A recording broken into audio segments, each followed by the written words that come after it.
Hi, everyone, and welcome to this week's episode of Relationship Talks. I'm your host, Lorrie Brook, and together we will get to take a look at what goes on behind closed doors. Today, it is the wrap-up episodes for the last 10 episodes of our Relationship Talks podcast. And there have been quite a few. So episode 35. This episode, we got to speak to Chanel Batiste about the power of choice, which I think was such a powerful episode. I think the common thread, people want to be seen, heard, and understood. Everybody wants to be seen, heard, and understood. And we are all trying to get our needs met by any means necessary. And so people do it maladaptively. It's just that everyone wants to get it. And sometimes you don't even know what the need is, right? Most of the time, the need is a healthy relationship of some sort, right? Because we seek connection. All the time we seek connection, right? People have babies to have somebody to love them, right? People enter into relationships, marital relationships and romantic relationships because I just want somebody to love me, right? But the common thread is that most of us don't love ourselves. Then in episode 36, I spoke to you about choices. Surprise, surprise. And how we have the ability to make the choices that we want to make. At the end of the day, that is a responsibility that we have to take ownership of. We have to be prepared to stick by our decisions. And that is personal responsibility. Also called individual responsibility is the belief that human beings choose and control their own actions and destiny. And that's powerful stuff. If you just stop and think about what that means, human beings choose and control their own actions and destiny. We've made that choice. Yes, we might suffer the consequences, but I think suffering is probably the wrong word, because at the end of the day, we have to live through those consequences, and they could be great. They could be great for us in a whole myriad of ways. And yeah, there might be some negative stuff because there's yin and yang. There's going to be good and bad at the same time. Nothing is ever perfect, but that's okay.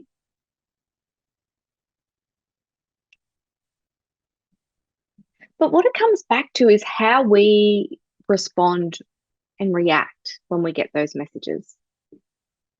Because when people make us feel like we are doing the wrong thing or we've made the wrong decision because it's not something that they would do,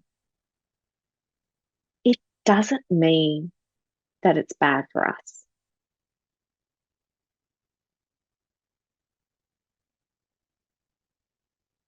We have to be prepared to own it. And it's so easy to fly off the handle when you get a message and jump to conclusions as to why someone's asking you. And maybe they do think you've made the wrong decision. And maybe you feel defensive, or you've got some embarrassment because maybe it wasn't a great decision to make. But remember this, at the time when you made that decision, you made the best decision you could with the information you had. So cut yourself a break. Just because you made that decision back then, it doesn't mean that you need to stick with that decision now. And if that means changing it, change it. Following on from that was an episode with Kikua Koboshgawa, and she spoke about her book, The WTF Point.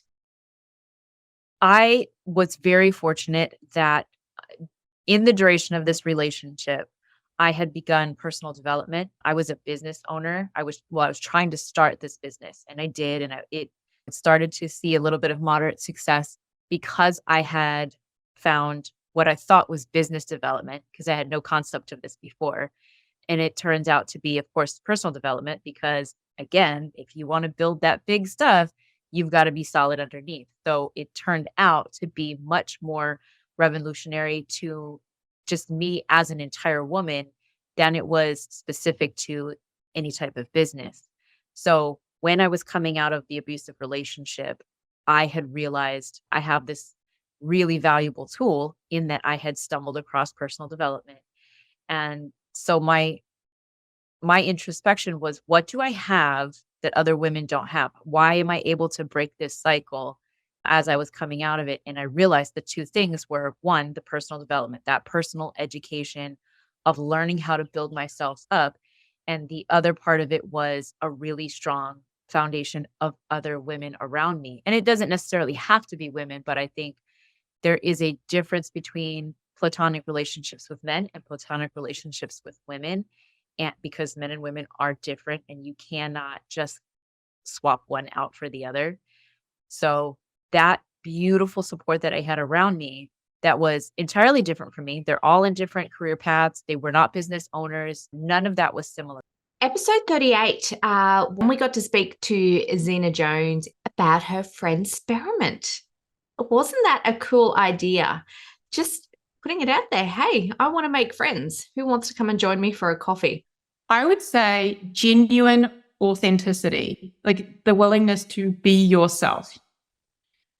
I think this is something I've thought about because I know for me, for many years, I struggled with being me. I was very much the chameleon, trying to get everyone else to like me and very much about fitting in and that kind of a thing. So I think the more me I have become, like you'll see my nails are super bright if you're watching this on video, right? Like I love neon colors. I also am a person who in real life swears a lot. So I'm very me in all of my interactions with people. And I think that you either love or hate that, and that's okay. But that willingness to be authentic has really, attracted people to me who are my people, who get me and may have a lot of similarities, or, perhaps we complement one another. And I think, especially for women, I would say, I think we can sometimes struggle with being ourselves and think that we need to please other people and sometimes become that chameleon. And therefore, we don't create genuine connection and friendships with people because we don't necessarily know who we are, or we're perhaps editing and altering that version of ourselves. In episode 39, I spoke to you about difficult conversations and how it is such an important skill that we all get comfortable with being uncomfortable, essentially. How do we break free of all of that? How can we actually change it all up to make sure that these conversations are being had, but being had well? So let's talk about what it looks like to do it well. So when we're doing this well, we're going to be sitting down together. We're going to be in a good frame of mind. Neither of us are going to be triggered by a recent event. We're both going to be level-headed, and we're both going to be looking at the issue objectively to actually see what the problem is and then come up with a solution. Now, that may sound fanciful and that may sound unrealistic, but let me tell you, it actually works. Because all of a sudden, we've taken all of the emotion out of it. We've taken all of the ego and the pride in being right in a position by that instant explosion out of the equation. We are here ready to address the issue. How you do this, though, is by actually saying, hey, I've got an issue I want to talk about. Is it okay if we sit down after dinner? Is it okay if we sit down over a coffee tomorrow? Is it okay on your next day off if we go out and actually talk about this? It doesn't have to be something that gets done there and then, right? Because what we don't want is either one of you to feel ambushed. In episode 40 was with Gina Blundell, and she told you her story about overcoming a narcissistic relationship. There's so many women that are really stuck in long-term relationships, like I'm going like 15, 20, 30, 40, even 50 years. realizing, oh my God, I've wasted 50 years of my life. And it's just really, yeah. And you can see the dynamic, because you think they're going to change, but they never will. And because they're just wired like that, and because of their own trauma that happened at a very young age. And I mean, that's what I want to make a difference in this world to, there's a few of us that do as well. I think trauma is stored in the body, and we need to get to the root cause of that. And cognitively, talk therapy is all very well, but it validates what you've been through, but it doesn't actually get to the stuck trauma that's you walk around with because of past experiences and stuff like that. Episode 41, we spoke with Kerry-Anne McKenzie, and I absolutely loved this conversation about creating a conscious relationship. Her story I find so powerful and so inspirational. So I really hope you had the opportunity to listen to that. Every single thing that's ever happened to me in my life was for the purpose of who I'm becoming, who I am changing into, the expansion that I'm having, is all because these things happened to me exactly as they should have. And so many people will call that toxic positivity, or they will label it as making it like falsifying the okayness with trauma, but it's not. It's acknowledging the trauma that you've been through as a lens of consciousness and saying, that was so horrific what happened to me, but that happened to me for a reason. And the reason is my journey and pathway in life. The moment you look at all of your stuff like that and you forgive your past experiences, and that doesn't make them okay, that doesn't make them right, but how do you know it should have happened to you? Because it did. And if it was meant to be different for you, it would have been. But it wasn't. It was this. So what are your choices? To be victim to your trauma, or to forgive and let go and find the beauty in the most mundane things throughout your life every single day, so that you live from a place of true love and true compassion that allows you to have duality of pain and trauma, and also love and joy in your human experience. And that for me was so profound and gave me the fuel to change how I saw everything in my life. And I am a true optimist. I will never be victim to my circumstances. And what a freeing place to live from. Why would I choose to live from anywhere else? And then lastly, I spoke to you about, who are you? More importantly, who are you being when you show up in your different relationships? Relationships come in all different shapes and sizes. There is no one size fits all.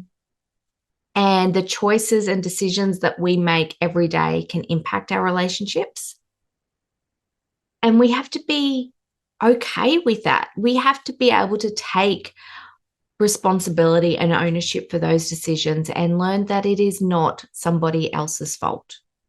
Boundaries for ourselves when we're in this self-exploration phase. What does that look like? Well, it's going to be personal. It's going to be individual depending on who you are and what's important to you. But it could be simple things like taking time out for yourself and actually sticking to it, carving out an hour or two in your day and going, this is time for me. This is really important. And when people try and book things in, going, no, I'm sorry, I've got a commitment already. You don't need to explain what that commitment is. You don't need to justify what it is to anyone. It could be that when your partner or somebody asks you to do something that you're not comfortable with, that you say no, and feeling okay with just saying no. There's so many times that we feel like we need to justify why we say no to people or why we don't agree to things. But no in and of itself is a full sentence. You don't need to give any more of an explanation than that if you don't want to. And being okay with that. Taking small steps at the start makes it easier as you go on this journey to take those bigger steps. The way that we respond and react is a choice that we make. So are you ready to do that? If you want to learn more, I would really love for you to come and join me in my online relationship course, Reset Your Relationships. It goes for 6 weeks, but you get lifetime access to this program because it's something that you can always come back to and always refresh and always learn something different from. And we will go over so much. We look at end the cycle of conflict and foster a healthier and more fulfilling relationship. We explore techniques such as listening, empathy building, conflict resolution skills, and fostering emotional intimacy. I share practical examples, I share real life examples, and I give you actionable things that you can do to improve your relationships, whether it's the one that you're currently in, one with your ex, or one that you want in the future. It doesn't really matter. Our relationships are part of our lives every single day. So if you're ready, come and join me. And thank you so much for listening to this week's episode of Relationship Talks. If you can, I would love for you to jump on and leave a review. And whilst you are at it, don't forget to like and subscribe to our YouTube channel. Please join me again next week when we get to take a look behind closed doors at someone else's relationship. But until then, I am your host, Lorrie Brook. And remember, the choice is yours, so make today and the week the very best it can be.